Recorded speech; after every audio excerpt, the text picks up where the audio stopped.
Magandang araw mga kakamatis farmers. Ako ho ulit si Arnold Daveros, Las Cuatcherong Agrimotorista. Ngayon po pag-uusapan po natin kung paano makaka-recover ang halamang kamatis pagka dinaanan siya ng bagyo. Halimbawa ang problema niya ay tumumba o kaya naputol tapos nabugbog yung punuan niya. Paano? Yan. Ito pong area na to, dati po dapa siya tapos talagang nalanta dahil ho nabugbog ng hangin, inikot-ikot ng hangin ang punuan katulad ho nito. Yan, talagang umikot-ikot ho yan sa hangin. Ngayon paano ho ang dapat natin gawin para makarecover tapos mabuhay ulit ang ating kamatis? Ganito ho yon. Halimbawa ito, dumapa tapos bugbog. Wag ho muna natin tatalian pagka matataas na ang kamatis. Wag ho muna natin tatalian. Ano ang unang dapat natin gawin? Ang una natin dapat gawin, dapat po matakpan agad ng lupa ito. Makakuha kayo ng lupa sa ganito pagitan, maitakip sa ganito. Ano po ang purpose? Ang kamatis po kasi ang katawan niya ay inuugatan din. Ngayon putol na ang pinakang mayor na ugat niya, ang magsusuporta na lang na magsisipsip ng nutrients. Ito ho mga ugat na ito na maliliit na dapat po matabunan natin ng lupa para tuloy-tuloy siya. Ngayon pagka hindi siya natin natabunan ng lupa, ang purpose ho noon, malalantanan ng tuluyan. Ngayon anong oras dapat tayo magtatabon ng lupa or mag-aayos ng kamatis? Dapat po mas maganda sa hapon. Bakit? Kasi po sa hapon, kumbaga kulang na ang stress ng halaman o kaya hindi nadadaan sa init pa. Pagkat tinabunan ho natin, yun tuloy-tuloy recharge siya buong magdamag. Yun ang pinakauna. Ngayon halimbawa tawag dito,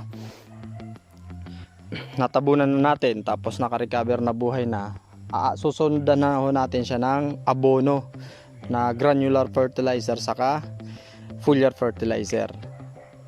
Ito hong ganito. Yan po ang nangyari sa kanya. Ang katawan niya po ay nandito, dumapa siyang ganyan, kaya pinatabunan ko na lang ho dito. Para itong ugat niya nito mga ganito, pag natabunan ho kasi ng lupa yan na ho ang magsusuporta ng pansipsip na mga nutrients para suportahan ng halaman.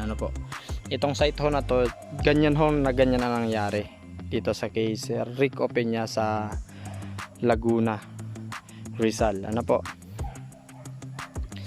Pagkatapos ang pina-spray ko sa kanya na foliar, yung tinatawag na Mag-Green 9. Ano ba ang Mag-Green 9? Ang Mag-Green 9 po, ang base niya ay soya beans. Na maganda sa halaman. Sa loob lang po ng isang araw, makikita mo ng epekto niya. Mabilisan po ang epekto niya. Kaya mas magandang gamitin sa mga stress na halaman.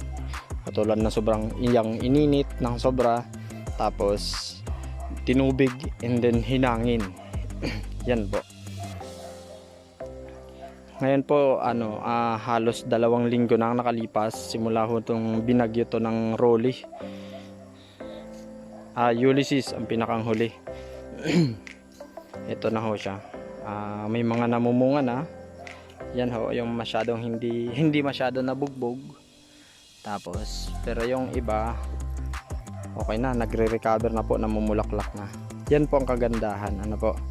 Parang din bata pagkagaling sa lagnat o kaya sa sobrang bugbog ng stress, kailangan natin supplyan ang pagkain na kailangan niya para makarecover agad. Yan, muli ho, Arnold Daveros, ang Las Cuatcherong Agrimotorista. Maraming salamat po and magandang araw. Tuloy lang mga magsasakang Pilipino. Maraming salamat po. To God be the glory.